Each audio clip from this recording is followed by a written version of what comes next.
Who said there was a second round of gunfire later that evening. Here's what one protester who had been documenting events on Instagram Live told us. Nigeria is a dictatorship with a democratic face. And I think that is primarily to please the international community. It is our right to protest anything that we see and change that we demand.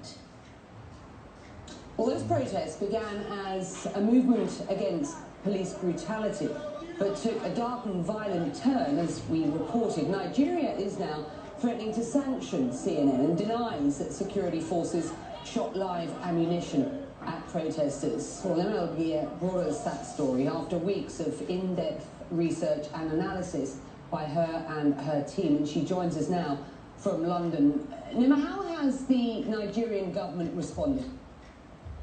Well, our reporting, Becky, has triggered their first really significant response since the events of October 20th at Lekki Tollgate. This is what the government information minister, Lai Mohammed, had to say about our reporting. Like everyone else, I watched the CNN report yesterday. I must tell you that it reinforces the disinformation that is going around, and it is blatantly irresponsible and a poor piece of journalistic work by a reputable international news organization.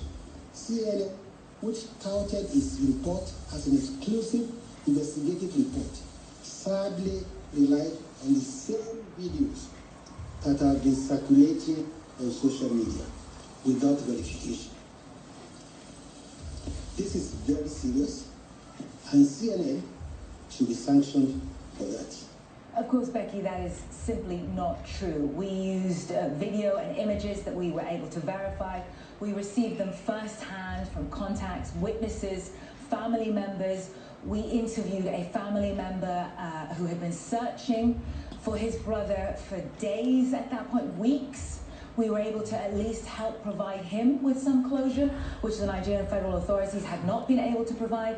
The press conference was contradictory, and during the conference, the minister said that the federal government was satisfied with the actions of the military and the police on the night of October 20th. That's actually ahead of the findings of its own judicial panel, and those that we're speaking to are incredibly worried about what that means for the findings of that panel. Does that not exert pressure on the panel to exonerate members of the military and the police? Of course, all this is happening while people are still searching for loved ones. People are still grieving the ones they lost, and people are still no closer to answers, Becky. Now, I spoke to the Lagos State Governor in the aftermath of the Lekki protests and incident. Have a listen to some of what he told me at that time. How many people died at the Lekki tollgate, and who was responsible for those deaths? The number of deaths that we can attribute directly to the unfortunate, very horrific, very condemnable incident of last week Tuesday at Lekki were only two dead bodies. Who ordered that peaceful protest at the Lekki tollgate? Okay, who ordered people to be shot, and which branch of security services carried out the shootings? It seems to me that there will be men in military uniform, right? It depicts that there are military uniform, and so there will be military officers, or soldiers as it were. So you're saying that it was military officers who ordered peaceful protesters to be shot at Lekki? Yeah, that's what Lekki the pictures, tollgate. yes. Well, they were there. That's what the footage, that's what it shows. Now, this was ahead of the judicial hearing that has been promised, and I asked the governor whether he was determined that there would be accountability. He said yes. What do we know about the current status of those hearings? Well, that interview, Becky, we understand, sent shockwaves to the very highest level of Nigeria's government. And since then, federal authorities have backtracked. The Brigadier Taiwu, who gave evidence to the judicial panel, said that the 2 deaths were deaths from blunt instruments and that those injuries were not sustained at the location at Lekki Tollgate. And this is what we've seen. Different factions in the government are saying different things. And none of those people on the ground who are desperate for answers are receiving them. Even today, as the Minister of Information was carrying out that press conference, the coroner in Lagos put an ad in the newspapers, in the local press, asking for family members to come and try to identify bodies, even as the information minister in Abuja was denying that there had been any deaths. It's incredibly concerning for people in Nigeria and, frankly, in the international community, Becky, because it worries them that there will be really any accountability.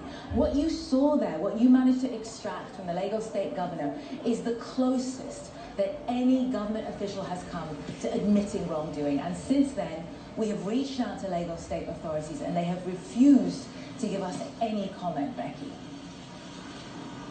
Nema Elgir on the reporting. Nema, thank you. And a reminder, in Nigeria, thousands of young people have been protesting against police brutality as part of a largely peaceful movement. It's called End SARS, and the SARS acronym is one used for a certain police squad, as it were. But on October the 20th, these protests turned deadly as the army and police moved in on unarmed civilians. The Nigerian army has called these allegations that it fired into the crowd, as you've heard, fake news, and told a judicial panel of inquiry that it did not shoot at any civilian, but Nema's investigation can reveal that that is not true. This is Nema's report. For those of you who didn't see it last night, some of the images you are about to see may be disturbing.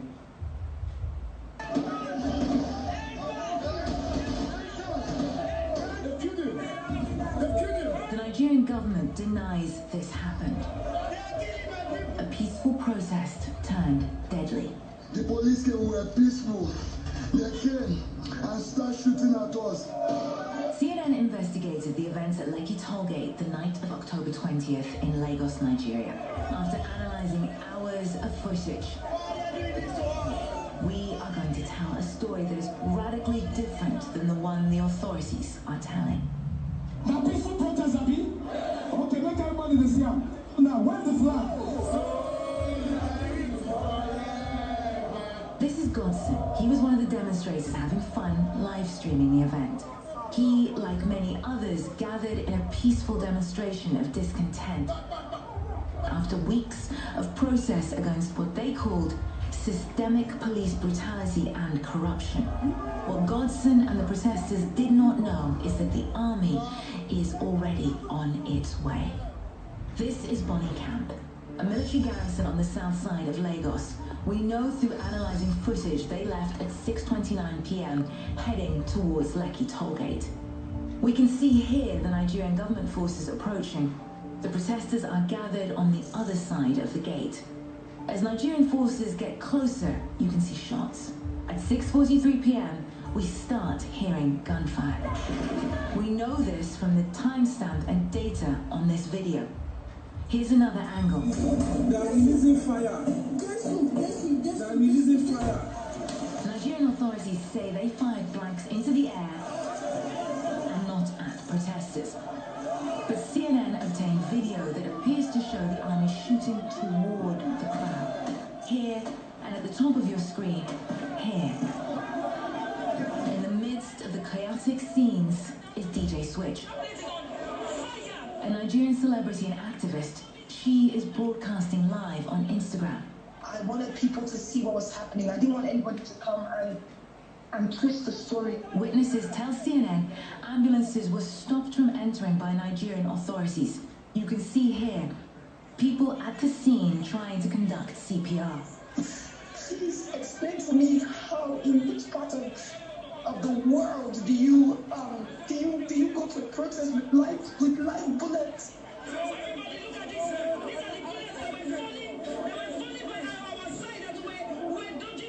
CNN has verified that these bullet casings are from live ammunition. They are of mixed origin. Some are Serbian. This one from 2005. Nigeria military sources verified to us that these are munitions that are currently in use by Nigeria's army. And in collaboration with the Balkan Investigative Reporting Network, we were also able to procure Serbian export documents, proving that Nigeria purchased weaponry from Serbia for almost every year between 2005 and 2016. The shooting continued past midnight. Eyewitnesses tell us it wasn't just the army. At this point, they say police arrived and opened fire. My hand is broken, my leg is broken, and police are still shooting at us. If I don't make it through the night, let it be known that I died fighting for our freedom. So why were live rounds used at a peaceful protest? Many family members of those still missing are asking that question as they hunt for answers or the bodies of their loved ones. Elisha's brother Victor was at the protest that night. Someone picked my brother's phone and called me and said that my brother Victor Sunday is among of those people that was shot at Lekki Tollgate. And I entered into the hospital and search. I did not see him. And we are trying our best to just find him. But there is no way to find him. What we're about to show you is incredibly graphic, but it's also incredibly important. This is Elisha's brother Victor. The data in this footage shows it was filmed at 1:04 a.m. at Lekki Tollgate. Elisha says he received a call about his brother's death around this time. This places Victor exactly at the location of the protest on the night witnesses say they were shot at. This is important because Nigerian authorities deny anyone was killed at the scene. Since this incident, CNN has contacted over 100 protesters and family members. They pointed their guns at us and they started shooting. We asked what they heard. When we heard gunshots from behind the toll And felt. This is where I was shot and the bullet went through my back. Many are in hiding. Some have fled the country. CNN tried to share these findings with the Nigerian army but received no response. Lagos state authorities would not comment on our reporting until they said a judicial panel of inquiry presents its findings. The wait for answers here continues.